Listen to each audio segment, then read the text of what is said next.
I'm excited to unveil a new mini-series all about budget builds through the lens of offbeat hot rodding.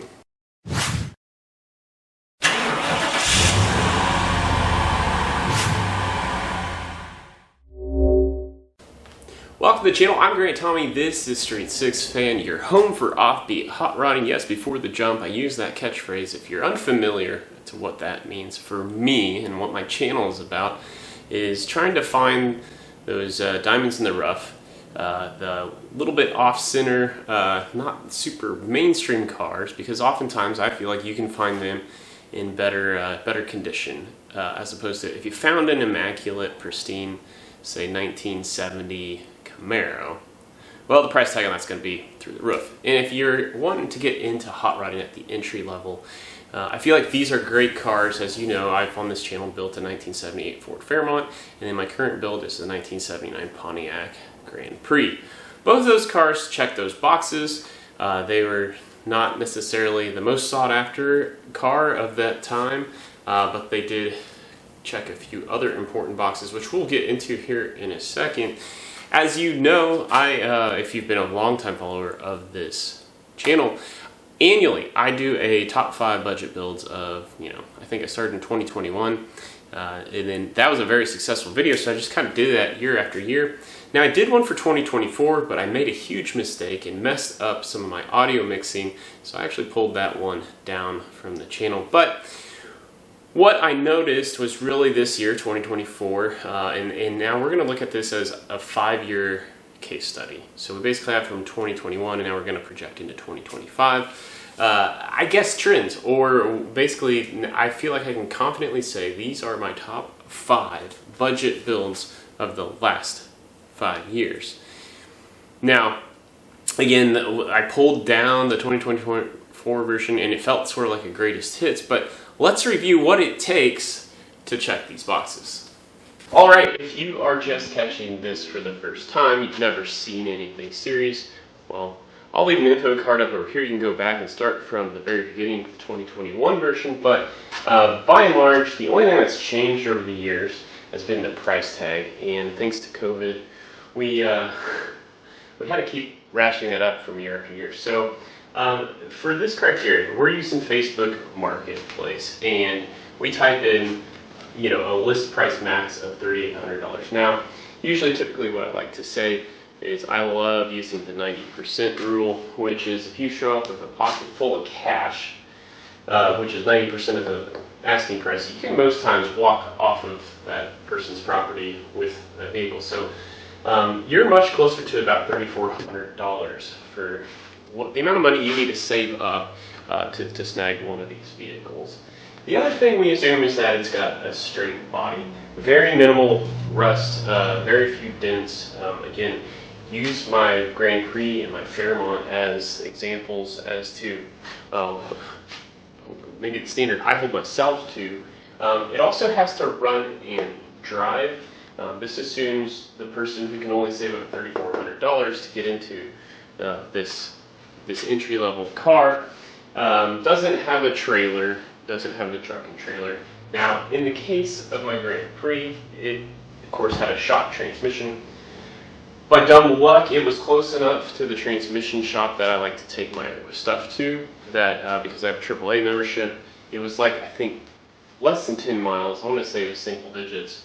But it was like a 7-mile tow, and then of course AAA, I think the first 3 miles are free, so it was under $50 to get that car to the transmission shop, which you got to take care of right away. So maybe in a certain circumstance you can, without a truck and trailer, not have to worry about this, but for the sake of this conversation, let's be looking at things on Facebook Marketplace that run and drive.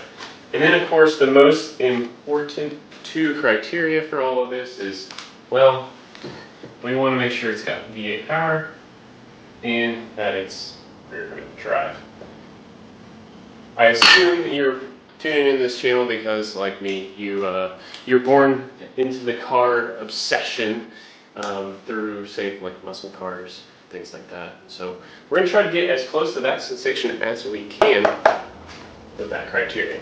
Now, here's how we're going to do it differently. Again, I've got the 5-year backlog now of doing this same episode 4 times over. But we're going to break down the candidates into further detail by looking at, I want to create basically like your EA Sports, so like Madden football or NCAA, whatever, the player profile, right? There's always these slide bars that, you get some sort of a ranking. Like usually on those video games, it's like speed, strength, agility, things like that. So we're gonna do a similar thing. I'm gonna create a graphic, and we're gonna, like shade in like how well a car meets this criteria. So number 1 is platform availability, meaning like of the vehicles I'm going to propose, how often do you find cars that meet this $3,800 list price that are awesome shape, that are fairly low mileage, no problems. The next one is going to be, I'm going to call it junkyard availability, meaning not just junkyard, but sort of Facebook Marketplace. Like how often do the same types of cars show up in the junkyard where we can go grab parts from? Like Lori G. Pre. I went out to my buddy Chad at Nobody's Auto out in Great Bend, Kansas. That's where I snagged a lot of like little knobs and little covers, plastic covers and trinkets like that to make the interior feel whole again.